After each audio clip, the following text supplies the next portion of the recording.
पादपद्मे त्वयोश्रित्वा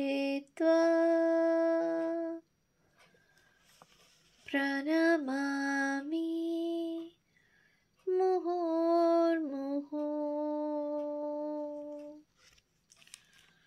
পূজনীয় স্বামী লোকেশ্বরানন্দজির সম্পাদনায় রচিত শতরূপী সারদা গ্রন্থ থেকে পাঠ।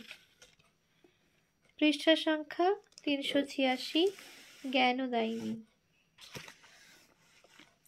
সব ধর্মমতই পরম তত্ত্ব উপলব্ধির এক একটি পথ বা উপায়।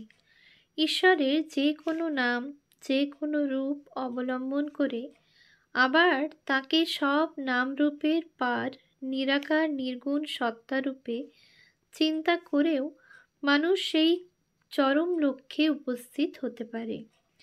উপমার রাজা শ্রীরামকৃষ্ণ নানান উপমার সাহায্যে সহজ সরলভাবে এই তত্ত্বটিকে উপস্থিত করেছেন। শ্রী শ্রী রামকৃষ্ণ কথামৃতে সেগুলি আছে। তাঁর লীলা সঙ্গিনী সারদা দেবীও এই ধর্ম সমন্বয়ের কথা বলেছেন নিজস্ব উপমায়। ব্রহ্ম সকল বস্তুতেই আছেন। তবে কি জানো, সাধু পুরুষেরা সব আসেন মানুষকে পথ দেখাতে। এক একজনে এক এক রকমের বলেন। পথ অনেক, সেজন্য তাদের সকলের কথাই সত্য। যেমন একটা গাছে সাদা, কালো, লাল নানা রকমের পাখি এসে বসে হরেক রকমের বলছে। শুনতে ভিন্ন ভিন্ন হলেও সকলগুলিকে আমরা পাখির বলি। একটাই পাখির বোল, আর অন্যগুলো পাখির বোল নয়, এরূপ বলি না। উৎস শ্রী শ্রী মায়ের কথা, প্রথম ভাগ, পৃষ্ঠা 34। বিভিন্ন শাস্ত্র এবং বিভিন্ন সিদ্ধ মহাপুরুষের উপদেশের মধ্যে কোনো বিভিন্নতা যদি থেকেও থাকে, তা হলেও সেসব উপদেশ সত্য, কারণ সেগুলি একই সত্যে পৌঁছানোর বিভিন্ন পথ নির্দেশ। শুধু বিভিন্নতার কারণ যাদের উদ্দেশ্যে সেই উপদেশগুলি, তাদের রুচি, প্রকৃতি ও যোগ্যতার বিভিন্নতা। চরম লক্ষ্যকে বিভিন্ন ধর্ম, বিভিন্ন সাধক বিভিন্নভাবে বর্ণনা করে থাকলেও সেই লক্ষ্যে পৌঁছতে পারলে সবাই একই রকম অনুভব করে থাকেন। সেখানে সব শেয়ালের এক রা। সব ধর্মমত, সব সাধন পথ যে একই লক্ষ্যের কথা বলে, এ তত্ত্ব সব দেশের ধর্মশাস্ত্রেই থাকলেও কালক্রমে মানুষ তা ভুলে যাওয়ায় ধর্মে ধর্মে বিরোধের সৃষ্টি হয়। শ্রীরামকৃষ্ণ অবতারের বৈশিষ্ট্য হল এই যত মত তত পথ, তত্ত্বে নতুন প্রাণ ও সঞ্চার। বিভিন্ন ধর্মমতে সাধন করে নিজের উপলব্ধির ভিত্তিতে এই সনাতন সর্বধর্ম সমন্বয় তত্ত্বকে তিনি জগতে পুনঃপ্রতিষ্ঠিত করলেন। শ্রীরামকৃষ্ণের সমন্বয়, সর্বধর্ম সমন্বয়ের বাণী ও সাধন সম্পর্কে শ্রী মা একটি অসাধারণ ব্যাখ্যা দিয়েছেন। তার উল্লেখ করে স্বামী গম্ভীরানন্দ বলছেন, আমাদের মা জ্ঞানময়ী এবং জ্ঞানদাত্রী। ঠাকুর বলেছেন, ও সরস্বতী জ্ঞান দিতে এসেছে। সমন্বয় ভালো বটে, তবে ঠাকুর এসেছিলেন ত্যাগের ভাব দেখাতে। মায়ের এই কথাটাই ধরুন না, এতেই দেখতে পাবেন কতখানি তার সূক্ষ্ম দৃষ্টি, কেমন করে সব বুঝতে পারতেন। স্বামীজি বারবার বলে গেছেন, সমন্বয় অবতার শ্রীরামকৃষ্ণ। হঠাৎ মা কেন বলতে গেলেন? তিনি যে মতলব করে সমন্বয় প্রচার করেছেন তা কিন্তু আমার মনে হয় না। তিনি ত্যাগের ভাবই দেখিয়েছেন, প্রচার করেছেন। ঠাকুর স্বয়ং বলে গেছেন, আমি নিজে থেকে কিছু করিনি। মা আমাকে যেমন করিয়েছেন, বলিয়েছেন, তেমনই করেছি, বলেছি। সমন্বয় যদি তার জীবনের ভেতর দিয়ে প্রচারিত হয়ে থাকে, সে সমন্বয় তিনি করেননি। সে সমন্বয় করিয়েছেন মা কালী, জগদম্বা। মতলব করে তিনি কিছু করেননি। মতলব করে বুদ্ধি খাটিয়ে আমরা দর্শন লিখতে পারি, বই লিখতে পারি। ঠাকুর যেসব ভাব প্রচার করেছেন তা বুদ্ধি দিয়ে সৃষ্ট হয়নি, সেসব এসেছে, উৎসারিত হয়েছে তার হৃদয় থেকে, মায়েরই শক্তিতে। মাই তাকে সেসব ভাব জুগিয়ে দিয়েছেন। শ্রী শ্রী মা এই দিকেই আমাদের দৃষ্টি আকর্ষণ করে বলেছেন, ঠাকুর মতলব করে কিছু করেননি, এ অন্তর্দৃষ্টি। উৎস উদ্বোধন ৭৫ বর্ষ, পৃষ্ঠা ৪৬৬ থেকে ৬৭। ৩. অজ্ঞানতিমিরান্ধস্য জ্ঞানাঞ্জনশলাকায় চক্ষুরুন্মীলিতং येन তস্मै শ্রীগুরবে নমঃ। এই অংশে বিশেষভাবে আলোচিত হবে জ্ঞানদায়িনী মায়ের করুণা বিগলিত গুরু মূর্তি। জ্ঞানদায়িনী সারদা গুরু বা আচার্যরূপে কৃপা করেছেন অগণিত মানুষকে। তার সেই কৃপা বিতরণের ইতিহাস বিচিত্র, বিস্ময়কর এবং অপার্থিব সুষমায় মণ্ডিত।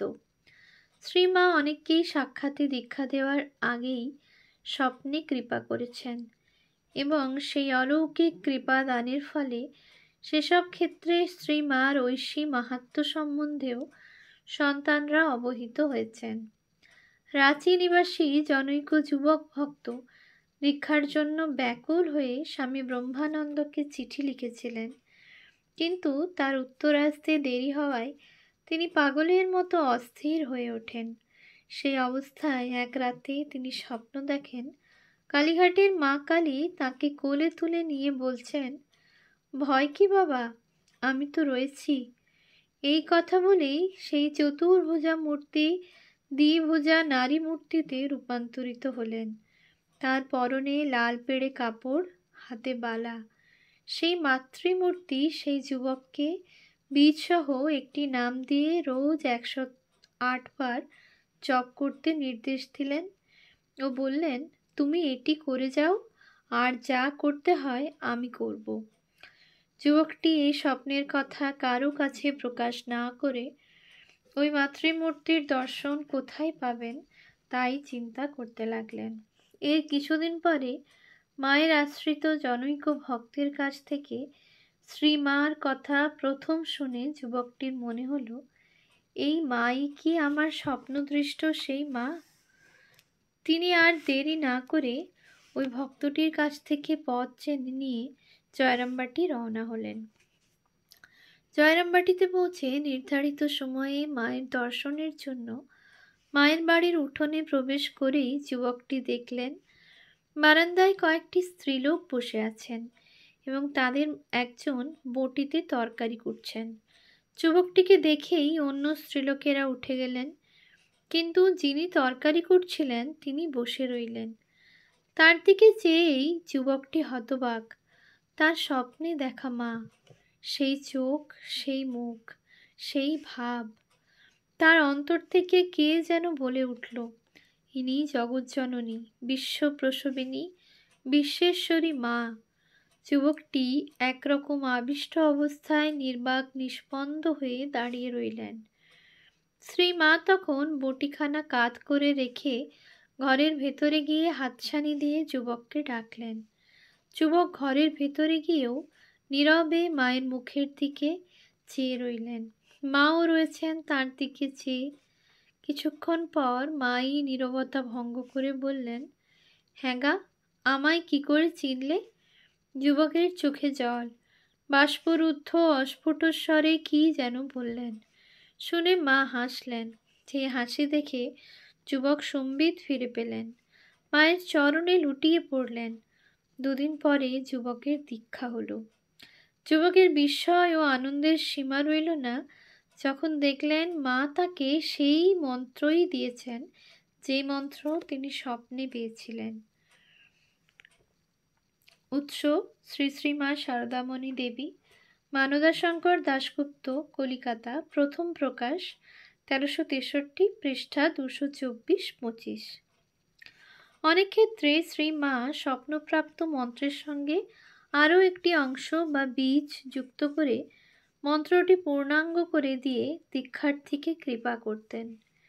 হিন্দুস্থানি কুলির ঘটনাটি মায়ের জীবনী পাঠক মাত্রেই জানেন। মা একবার জয়রামবাটি থেকে কলকাতা আসবার পথে বিষ্ণুপুর স্টেশনে গাড়ির জন্য যখন অপেক্ষা করছিলেন, তখন কোথা থেকে একটি হিন্দুস্তানি কুলি মাকে দেখে ছুটে এসে বলে, तू मेरा जानकी, तुझे मैंने कितने दिनों से खोजा था, इतने रोज तू कहाँ थी? তুমি আমার জানকী মা, আমি তোমায় কতদিন ধরে খুঁজছি, এতদিন তুমি কোথায় ছিলে? এই বলে সে অঝোরে কাঁদতে থাকে। মায়ের নির্দেশে কুলিটি একটি ফুল এনে মায়ের পায়ে দিলে মা তাকে সেখানে বসেই দীক্ষা দিলেন। উৎস শ্রী শ্রী মা শারদামণি দেবী, পৃষ্ঠা 225। কুলিটি সম্ভবত মায়ের সাক্ষাৎ দর্শনের আগেই স্বপ্নে কিংবা অন্যভাবে মাকে সীতা রূপে দেখেছিল। মায়ের দীক্ষাদানে স্থান, কাল, সময় অসময়, আয়োজন, উপাচারের আড়ম্বর বিশেষ ছিল না। হিন্দুস্তানি কুলিকে রেল স্টেশনে দীক্ষা দিলেন। পুলিশের নজরবন্দি একটি ছেলেকে মা মাঠের মধ্যে দীক্ষা দিয়েছিলেন। মা কোয়ালপাড়ার জগদম্বা আশ্রম থেকে রাধুর বাড়িতে যাচ্ছেন, সঙ্গে সেবক। এমন সময় মাঠের মধ্যে ছেলেটির সঙ্গে দেখা। ছেলেটি আগেই দীক্ষার জন্য প্রার্থনা করেছিল। মা সেবককে দিয়ে দুটি খড় এবং একটা গ্লাসে করে কাছের পুকুর থেকে একটু জল আনিয়ে ওই মাঠের মধ্যেই খড় পেতে বসে ছেলেটিকে দীক্ষা দিলেন। উৎস শ্রী শ্রী মা শারদামণি দেবী, মানদাশঙ্কর দাশগুপ্ত, পৃষ্ঠা 229-30। জয়রামবাটিতে মা একবার পাশাপাশি শায়িত অবস্থায় তার এক বাল্য সখীকে দীক্ষা দিয়েছিলেন। উৎস শ্রীমা শারদা দেবী, পৃষ্ঠা 449। শ্রীমা অনেক অল্পবয়স্ক বালককেও দীক্ষা দিয়েছেন। একটি 12 বৎসরের ছেলে একদিন উদ্বোধনে মাকে প্রণাম করে কাঁদতে লাগলো, মায়ের কৃপা চাই। সবাই ছেলে মানুষই মনে করে ছেলেটির কথা উড়িয়ে দিল। পরদিন ছেলেটি আবার এসে উদ্বোধনের রোয়াকে বসে আছে। মা রাধুকে বললেন, দেখবি রোয়াকে একটি ছেলে বসে আছে, তাকে নিয়ে আয়। ছেলেটিকে উপরে নিয়ে আসা হলে মা তাকে দীক্ষা দিলেন। অতটুকু ছেলেকে দীক্ষা দেওয়ার ব্যাপারে সেবক অনুযোগ করলে মা উত্তর দিলেন, তা যা হোক বাপু, ছেলে মানুষ, কাল তো অমন করে পায়ে ধরে কাঁদলে। কে ভগবানের জন্য কাঁদছে বলো দেখি, এ মতি কজনের হয়? উৎস শ্রীমা শারদা দেবী, পৃষ্ঠা 446। রামেশ্বর থেকে কলকাতায় ফিরবার পর শ্রীমা 13 বছরের একটি দীক্ষাপ্রার্থী বালককে গোলাপমার প্রবল বাধা সত্ত্বেও দীক্ষা দিয়েছিলেন। আর একবার জয়রামবাটিতে জগদ্ধাত্রী পূজা উপলক্ষে রাঁচি থেকে একটি বালক এসেছিল। বালকটির দীক্ষা নেওয়ার ইচ্ছা ছিল, কিন্তু পূজার ভিড়ে মাকে সে কথা বলতে পারেনি। বিদায় নেওয়ার দিন সে মায়ের পায়ে মাথা রেখে এমন কাঁদতে থাকে যে চোখের জলে মায়ের পা ভিজে গেল। মা তাকে হাত ধরে তুলে জিজ্ঞাসা করলেন, কাঁদছো কেন বাবা? কি চাও, মন্ত্র নেবে? মায়ের শরীর সেদিন সুস্থ ছিল না, তবুও তক্ষুনি ওই অবস্থাতেই দরজা বন্ধ করে মা ছেলেটিকে দীক্ষা দিলেন। উৎস শ্রীমা শারদা দেবী, পৃষ্ঠা 449। শ্রী শ্রী শারদা দেবী ব্রহ্মচারী অক্ষয় চৈতন্য, ক্যালকাটা বুক হাউস, কলিকাতা অষ্টম সংস্করণ, 1388, পৃষ্ঠা 132। গুরুরূপী শ্রী মায়ের কৃপা অন্যান্য সব জাগতিক বাধার মতো ভাষা ও দেশের ব্যবধানও অতিক্রম করে গেছিল। মা যখন দক্ষিণ ভারতে গেছিলেন তখন সেখানকার অনেক আশ্রয় প্রার্থীকে কৃপা করেছেন। ভিন্ন ভাষাভাষী কোনো ব্যক্তিকে দীক্ষাদানের সময় মা তার সব উপদেশ বাংলাতেই বলতেন। কিন্তু আশ্চর্যের ব্যাপার এই যে কোনো অনুবাদকের সাহায্য ছাড়াই দীক্ষার্থীরা তার উপদেশের মর্ম সব বুঝতে পারত।